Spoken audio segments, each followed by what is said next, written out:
الحمد لله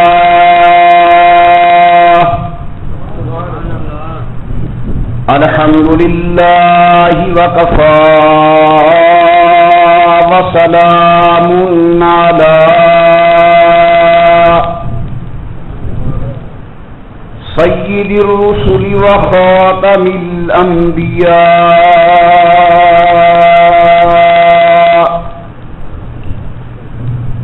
صلى الله تعالى عليه وعلى آله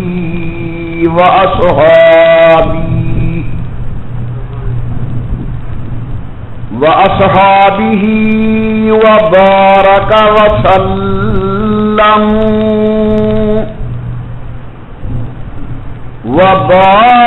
وسلم تسليما كثيرا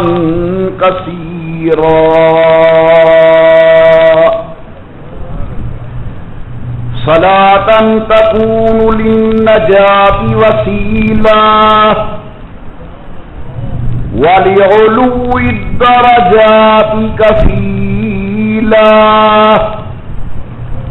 صلاة تحل بها العقد وتفرج بها الكرب صلاة تكون لك رضاء ولحقه أداء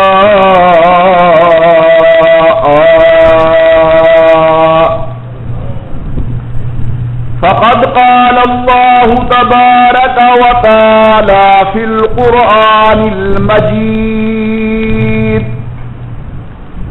والفرقان الحميد أعوذ بالله من الشيطان الرجيم بسم الله الرحمن الرحيم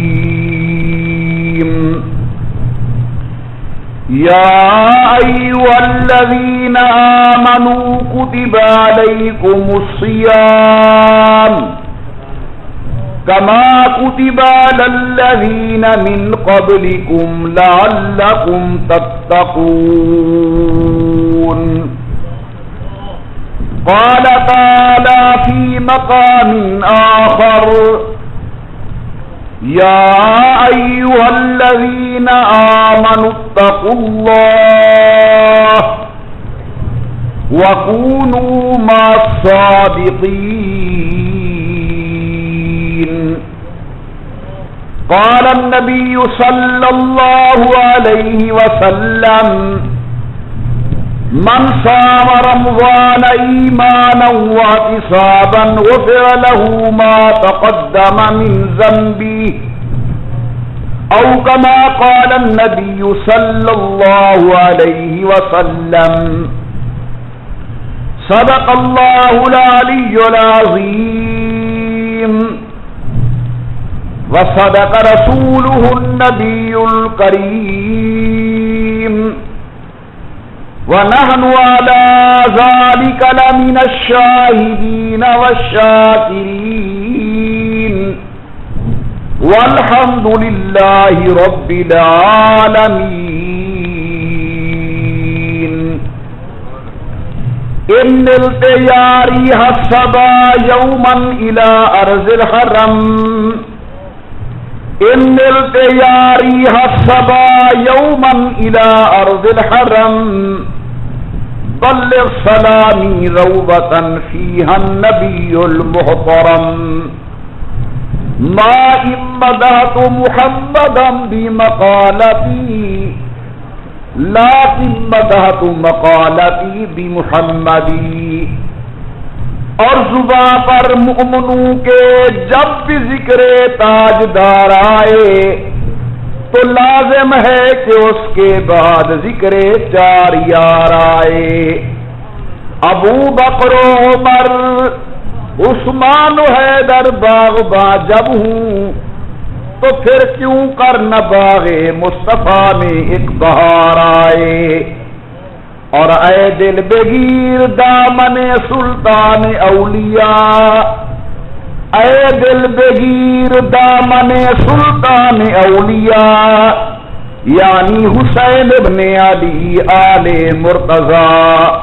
اللهم صل على محمد وعلى آل محمد وصحاب محمد وازواج محمد وبارک وسلم. تمام حضرات روشی پڑھ لیں حضور صلی اللہ علیہ وسلم کی ذات بابرکات پر.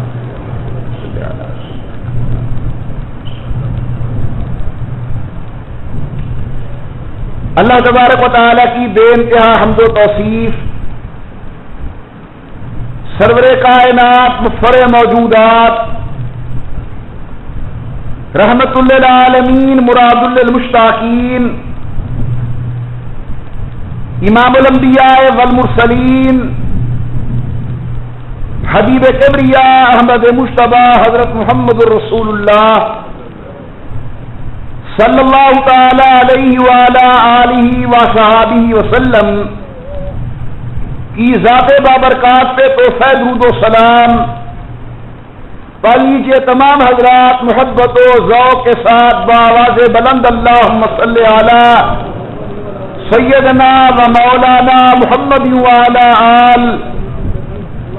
آل سیدنا و مولانا محمد وبارک وسلم پڑھنے اور بھیجنے کے بعد محترم بزرگوں، مکرم نوجوان ساتھیوں، قابل صد تعظیم و صد اکرام میری محترمہ موقرہ اور معززہ اسلامی مائیوں اور بہنوں، الحمدللہ العزیز، ہر سال کی طرح اس سال بھی ماہ رمضان اپنے اندر اللہ رب العزت کی رحمت، پروردگار عالم کا فضل و کرم، اللہ کی جانب سے انعامات، پروردگار عالم کی طرف سے بخشش کی خوشخبری ہر سال کی طرح ماہ رمضان اس سال بھی جہنم سے آزادی کے پروانے لے کر جلوہ افروز ہے، جلوہ فگن ہے. الحمدللہ خوش قسمت ہیں وہ لوگ جو کما حقہ ماہ رمضان سے فائدہ حاصل کر رہے ہیں، اور قابل افسوس ہیں وہ لوگ جنہوں نے ماہ رمضان کے آنے کے باوجود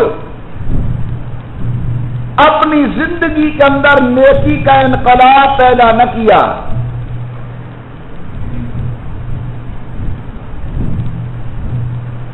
گزشتہ سالوں کی بنسبت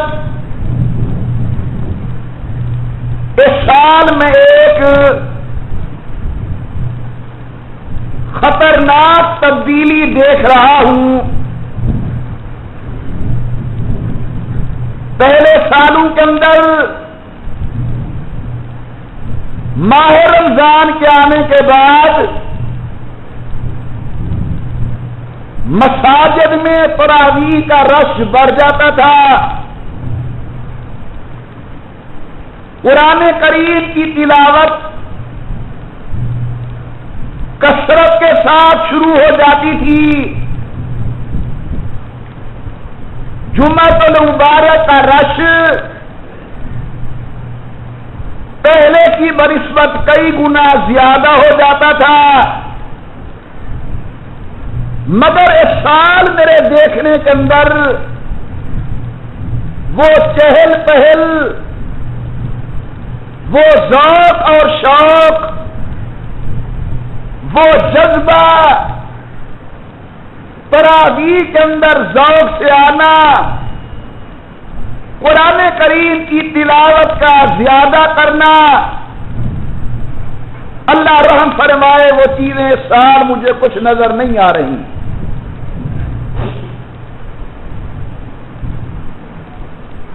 میں گزارش کرتا ہوں ذرا غور سے سننا.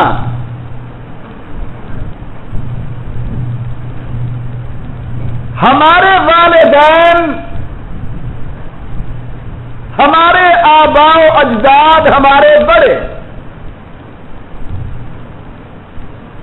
آج کی بنسبت عمومی طور پر غریب لوگ تھے، اور آج کی بنسبت عمومی طور پر کم علم تھے۔ شاذ نادر گزشتہ دور کے اندر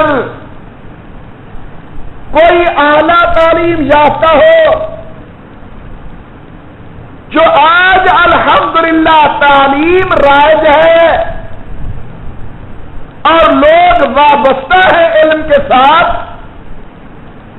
اگر ہم 40 سال پیچھے چلے جائیں تو یہ علم ہمیں اپنے دروں کے اندر نظر نہیں آتا۔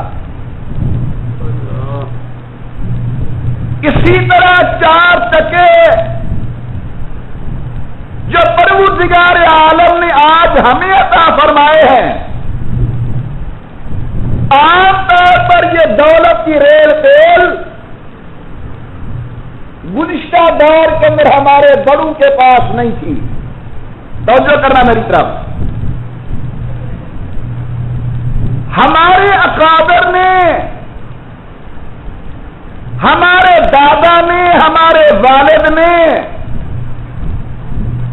ہماری والدہ نے، ہماری دادی اماں نے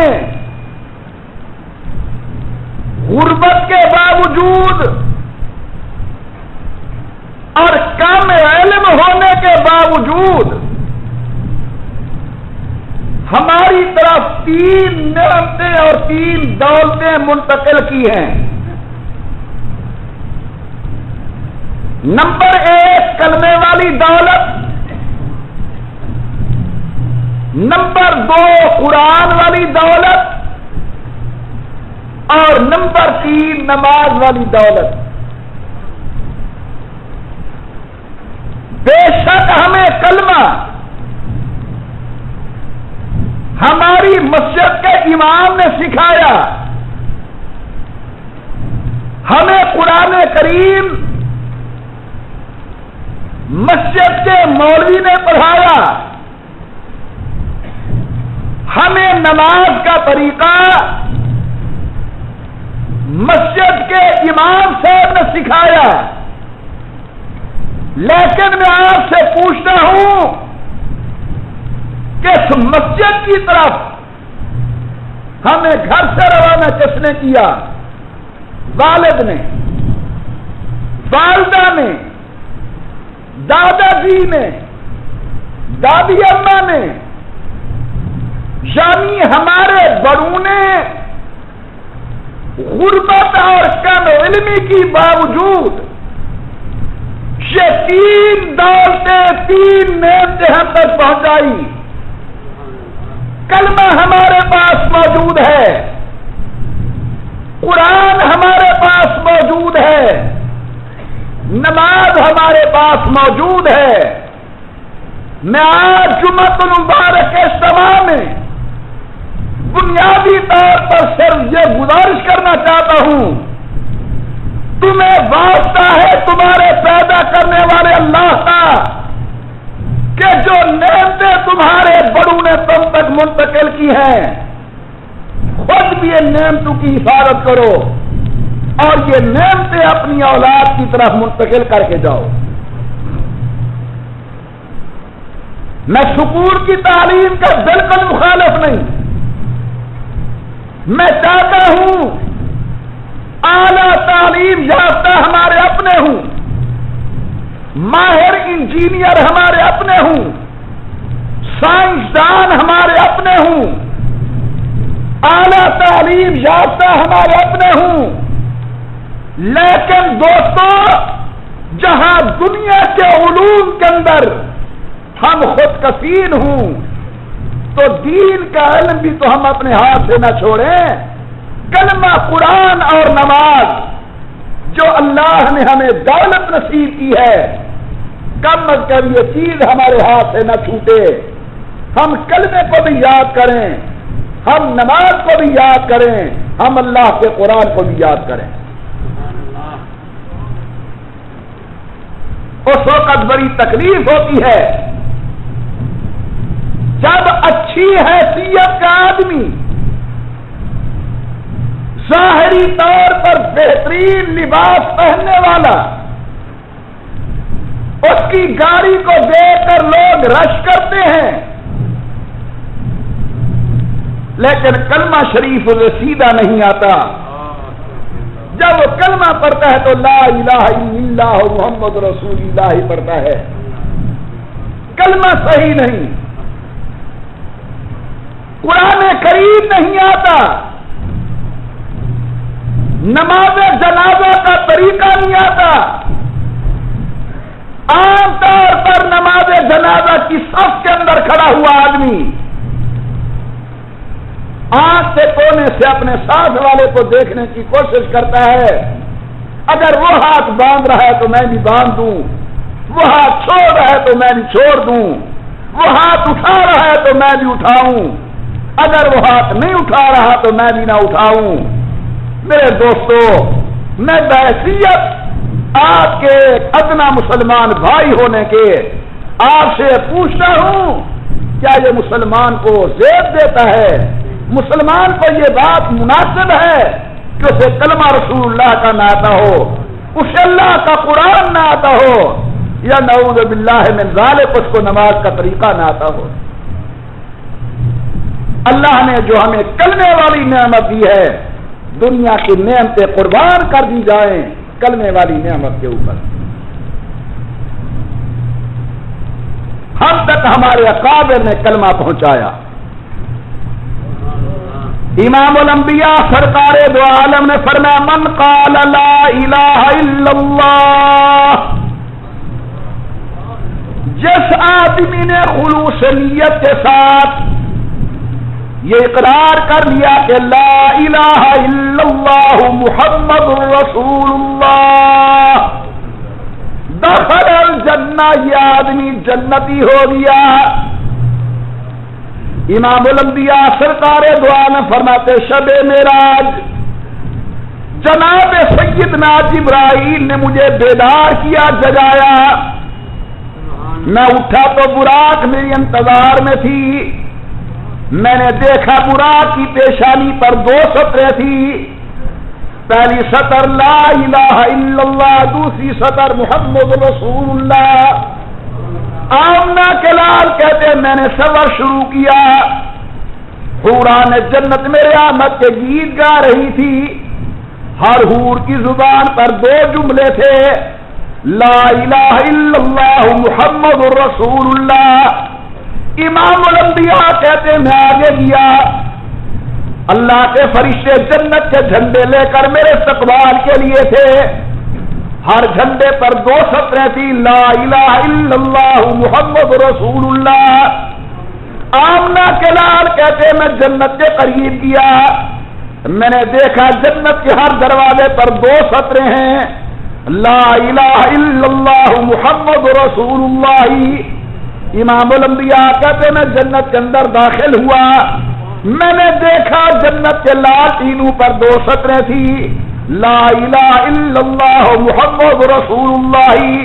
آمنہ کے لال کہتے ہیں چلتے چلتے میں اللہ کے عرش مولا کے قریب گیا، میں نے دیکھا عرش پر 2 سطریں تھی، لا الہ الا اللہ محمد رسول اللہ۔ رحمت کائنات گھر تشریف لے آئے، آمنہ کے لال کی بڑی گھر والی سیدہ طیبہ طاہرہ مخدوم کائنات حضرت سیدہ خدیجہ آمنہ کے لال کو دیکھتی ہیں، عرض کرتی ہیں آقا کے نورست کے در روئے تو مشاہدہ میں نمائم، آقا تو آپ کی پیشانی کے اندر بڑا عجیب نور مجھے نظر آ رہا ہے، یہ کس چیز کا نور ہے؟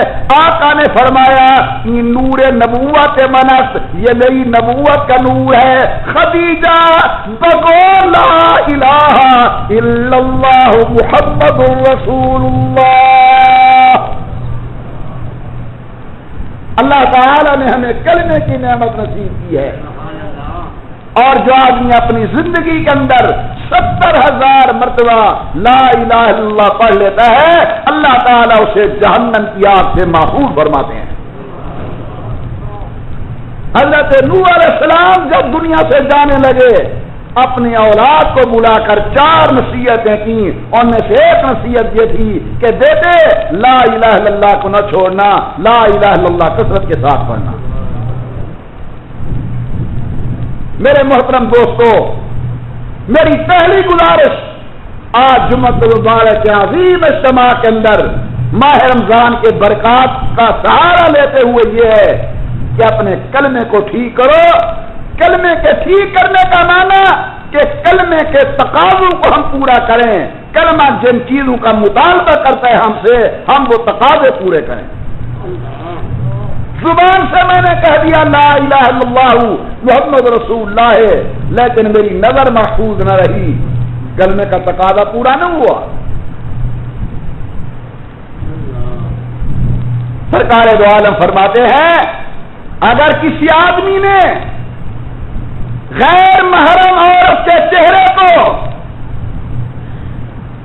میلی نظر سے دیکھا، پہلی نظر تو معاف ہے، اب جو اچانک پڑ گئی، اور اگر دوسری مرتبہ جان بوجھ کر دیکھتا ہے تو جہنم کا شیشہ پگھلا کے اس کی آنکھ میں ڈالا جائے گا۔ آج آپ کا اور میرا کیا حال ہے؟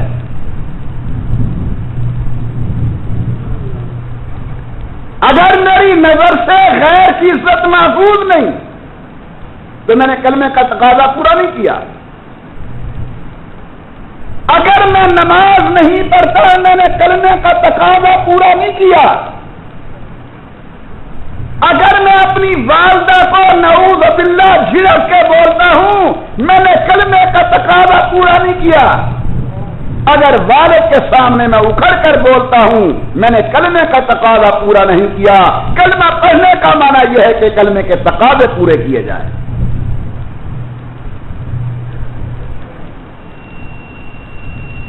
اگر صرف زبان سے لا الہ الا اللہ محمد رسول اللہ کہنا کافی ہوتا اور عملی زندگی، اعتقادی زندگی کلمے کے مطابق ڈھالنا ضروری نہ ہوتی تو میرا اپنا ناقص خیال یہ ہے کہ ابو جہل کبھی کلمے کو نہ چھوڑتا،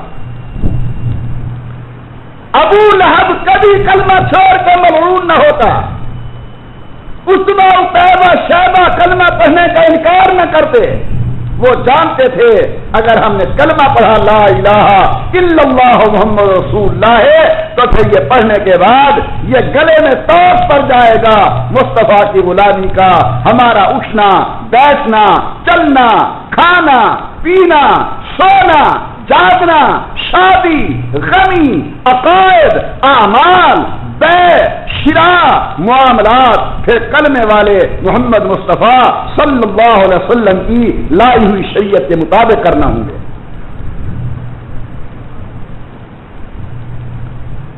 واقعہ بیان نہیں کرتا جب صلح حدیبیہ ہو رہی تھی، آمنہ کے لال صلی اللہ علیہ وسلم صلح کی تحریر لکھوا رہے ہیں، سامنے سہیل لکھوا رہا ہے کفار کی طرف سے، اس کے اندر یہ لکھا گیا کہ یہ معاہدہ ہے سرداران قریش اور محمد رسول اللہ کے درمیان۔ توجہ کرنا میری طرف، حضور نے فرمایا لکھو یہ معاہدہ ہے سرداران قریش اور محمد رسول اللہ کے درمیان۔ سہیل نے قلم روک لیا، کہتا ہے محمد جھگڑا تو رسالت کا ہے، اگر ہم آپ کو رسول تسلیم کر لیں تو روکیں کیوں؟ آپ کو کعبۃ اللہ آنے سے منع کیوں کریں؟ جھگڑا تو رسالت کا ہے۔ یہ تو آپ کا ہمارا دل گردہ ہے کہ ہم نے رسول اللہ کو رسول بھی مانا ہوا ہے شکل فرنگی کی ہے، کلمہ محمد مصطفیٰ کا ہے، رسم اغیاروں کی ہے، کلمہ آمنہ کے لال کا ہے، ادا غیروں کی ہے، کلمہ رحمت کائنات کا ہے، شادی غمی کے اندر طور و طرز ہندو کے چل رہے ہیں۔ میرے محترم دوستو، جب ہم نے کلمہ آمنہ کے لال کا پڑھا ہے تو میری درخواست یہ ہے کہ ہم کلمے کے تقاضے کو پورا کریں، ہماری زندگی کلمے والی بنے۔ ہمارے اکابر نے ہم تک کلمہ پہنچایا۔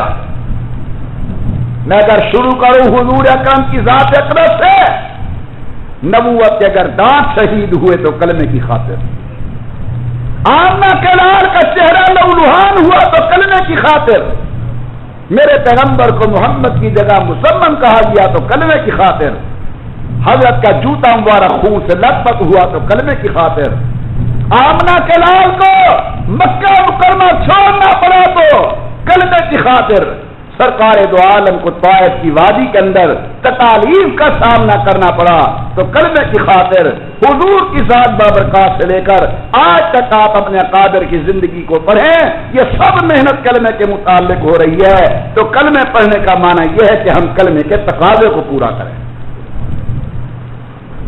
میں نے گزارش کی ہے کہ ہمارے بڑوں نے ہمیں 3 چیزیں دی ہیں، غریب ہونے کے باوجود ہمیں 3 چیزیں دی ہیں، بے علم ہونے کے باوجود، کم علم ہونے کے باوجود۔ پہلی چیز کلمہ، یہ ہمارے والدین کا ہم پر احسان ہے، اور سب سے بڑا احسان اللہ کا ہے کہ اللہ پاک نے ہمیں ایک ایسے گھر کے اندر پیدا کیا جس گھر کے اندر کلمہ تھا۔ امام الانبیاء سرکار دو عالم نے فرمایا ما من مولود الا یولد علی فطرت الاسلام، ہر بچہ پیدائشی طور پر مسلمان پیدا ہوتا ہے، کوئی بچہ پیدائشی طور پر غیر مسلم نہیں ہوتا۔ ما من مسلم، ما من مولود، کوئی بچہ ایسا نہیں یولد الا علی فطرت الاسلام، مگر وہ پیدائشی طور پر مسلمان ہوتا ہے۔ آقا فرماتے ہیں ثم ابواہ یحودانہ او ینصرانہ او یمجسانہ، پھر گھر کا ماحول اسے یا نصرانی بنا دیتا ہے، یا اسے یہودی بنا دیتا ہے، یا مجوسی بنا دیتا ہے۔ اللہ کا لاکھ شکر کہ اللہ نے آپ کو بھی، اللہ نے مجھے بھی اسلامی گھرانے کے اندر پیدا کر کے کلمہ ہمیں وراثت کے اندر عطا فرما دیا۔ ہمارے آباء و اجداد نے ہمیں کلمہ دیا ہے۔ میری پہلی گزارش یہ ہے کہ اپنے کلمے کو ٹھیک کرو۔ پڑھو جی لا الہ الا اللہ محمد رسول اللہ، یہ ہمارا کلمہ ہے، اور اس کلمے کے تقاضوں کو پورا کرنا ہے۔ کلمہ کیا مطالبہ کرتا ہے؟ کلمہ ہم سے مطالبہ کرتا ہے کہ کلمہ پڑھنے والا تیرا عقیدہ خدا کے قرآن کے مطابق ہو، کلمہ پڑھنے والا تیری زندگی مصطفیٰ کی سنت کے مطابق ہو۔ یہ لفظ میرے یاد رہیں گے۔ کلمہ ہم سے کیا مطالبہ کرتا ہے کہ کلمہ پڑھنے والا تیرا عقیدہ اللہ کے قرآن کے مطابق ہو، کہ نفع نقصان کا مالک کون، عزت و ذلت دینے والا کون، بیٹا اور بیٹی دینے والا کون، موت اور حیات دینے والا کون، شفا اور بیماری دینے والا کون، عزت اور ذلت دینے والا کون، ہماری بگڑی بنانے والا کون، ہمارے سجدے کے لائق کون، نذر اور نیاز کے لائق کون، شور اور پکار کے لائق کون۔ لا الہ الا اللہ، وہ عبادت صرف ایک اللہ کی کرنی ہے۔ اور جب ہم نے یہ کہا کہ محمد رسول اللہ، تو ہم نے اللہ کے ساتھ یہ اقرار کیا کہ اللہ ہم وعدہ کرتے ہیں کہ ہماری زندگی محمد کریم کی سیرت طیبہ کے مطابق گزرے گی۔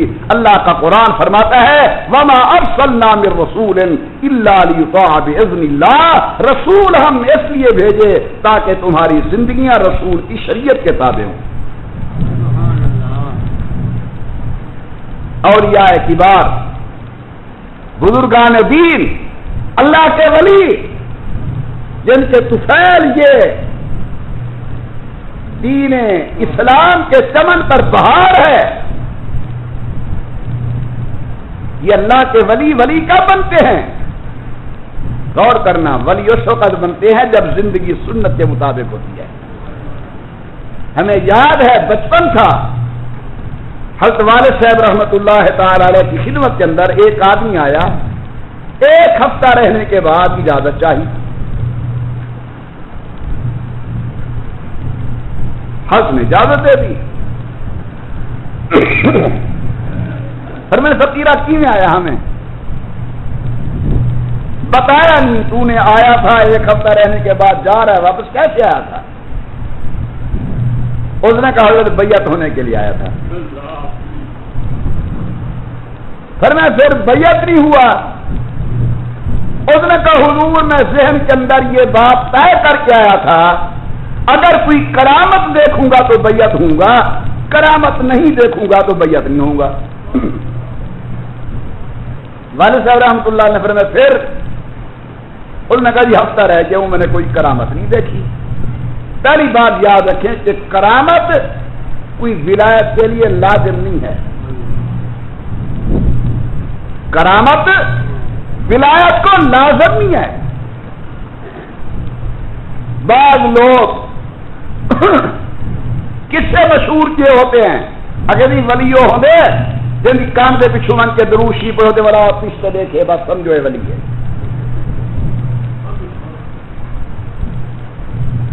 ولی کو ولی ماننا ہے، ولی کو عالم الغیب تو نہیں ماننا ہم نے۔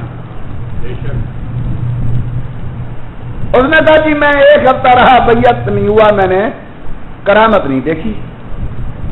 اس نے فرمایا بھائی بات سنو، مرید میرے بہت ہیں الحمدللہ، آپ 1 ہفتہ ہمارے پاس رہے ہیں، ہمارا دن دیکھا، رات دیکھی، صبح دیکھی، شام دیکھی، معاملات دیکھے، نماز دیکھی، چلنا پھرنا اٹھنا بیٹھنا دیکھا، آپ صحیح بتائیں کہ ہمارا کوئی عمل سنت کے خلاف بھی دیکھا؟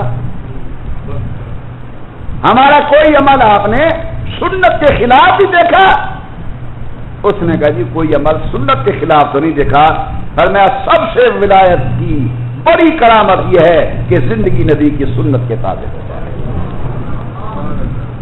ایک اللہ ولی کے سامنے تربوز رکھا گیا، حضرت ثانی رحمت اللہ علیہ فرماتے ہیں وہ تربوز کو دیکھنے کے بعد کہتے ہیں بھائی لے جاؤ واپس۔ مرید جو بڑی عقیدت سے لے کر آیا تھا، عرض کرتا ہے حضور میں نے تو بڑی چاہت سے پیش کیا ہے، حلال کا پانی لگایا ہے۔ حضرت نے فرمایا مجھے اس کے اندر کوئی شک نہیں، حلال کا پانی ہے اور تو محبت سے لے آیا ہے۔ جب تو نے تربوز میرے سامنے رکھا تو میں نے رسول اللہ کی سنت پر نظر ڈالی کہ حضرت نے توڑ کے کھایا تھا یا کاٹ کے کھایا تھا، مجھے سنت معلوم نہیں ہو سکی، ہو سکتا ہے حضور نے توڑ کے کھایا ہو میں کاٹ کے کھا بیٹھوں، حضرت نے کاٹ کے کھایا ہو میں توڑ کے کھا بیٹھوں، سنت کی مخالفت ہو جائے گی، کل میدان قیامت کے اندر اللہ کے نبی کو کیا منہ دکھاؤں گا؟ اپنی زندگی ہم سنت کے تابع کریں۔ مسجد میں ہم نے ویسے ہی داخل ہونا ہے، الحمدللہ آنا ہے ہم نے، لیکن سنت یہ ہے کہ دایاں قدم پہلے رکھو، سنت کا ثواب مل جائے گا۔ مسجد سے باہر نکلنا ہی ہے ہم نے، سنت یہ ہے کہ بایاں قدم پہلے نکالو، ہم بایاں قدم نکالیں گے ثواب مل جائے گا۔ جوتا ہم نے پہننا ہی ہے، لیکن سنت یہ ہے کہ پہلے دایاں قدم اندر ڈالو، یہ ہم عمل کریں گے، رسول اللہ کی سنت پر عمل کرنے کا ثواب مل جائے گا۔ میں بھی اور آپ بھی یاد کریں کہ انشاءاللہ العزیز عقیدہ اللہ کے قرآن کے مطابق بنائیں گے اور عمل حضور اکرم صلی اللہ علیہ وسلم کی سنت طیبہ کے مطابق بنائیں گے۔ میں نے گزارش کی ہمارے والدین نے ہمیں قرآن دیا، کلمہ دیا، قرآن دیا، صبح سویرے ابھی آپ نے آنکھیں نہیں ملی، ماں اٹھ کر اٹھاتی ہے پکڑ کر، چلو بیٹا مسجد جاؤ قرآن پڑھ کے آؤ۔ کہ اللہ پاک اماں سین دو تے رحمت کرے، سکول بھیجن ویلے پہلے دھوے سی بھی صحیح منہ دھوے سی کپڑے پوے سی تے قرآن پڑھنے کی دے جے جہاں میلا کچیلا بیٹا ون ہی منہ نال قرآن پڑھ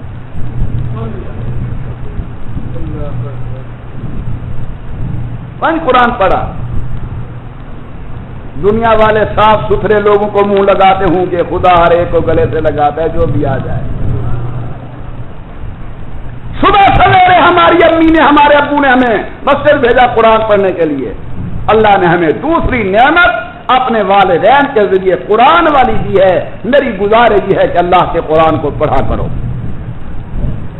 قرآن کے 4 بنیادی حق ہیں. کبھی موقع ہوا تو تفصیل عرض کروں گا. قرآن کو پڑھنا، قرآن کو صحیح پڑھنا، قرآن کو سمجھ کے پڑھنا اور قرآن پر عمل کرنا. پہلا ہے قرآن کو پڑھنا، دوسرا ہے قرآن کو صحیح پڑھنا، قوا اور تا کا فرق کرنا، وا اور زا کا فرق کرنا، زال اور زا کا فرق کرنا، قاف اور کاف کا فرق کرنا، الف اور عین کا فرق کرنا، صحیح کر کے قرآن کو پڑھنا. تیسرا قرآن کو سمجھ کے پڑھنا کہ قرآن کہتا کیا ہے. اور قرآن کا چوتھا حق کہ اپنی زندگی اللہ کے قرآن کے مطابق کرے. سنتے رہتے ہو میرے معروضات ہر جمعہ. حدیث کی ایک بہت بڑی کتاب ہے معجم طبرانی، 3 حصوں کے اندر. معجم طبرانی کبیر کے اندر روایت ہے کہ حضور کے ایک صحابی ہیں جن کا نام ہے حضرت معاویہ ابن معاویہ رضی اللہ تعالیٰ عنہ. بولیے حضرت. ایک ہے معاویہ ابن ابی سفیان جو رسول اللہ کے صالح اور کاتب وحی ہے.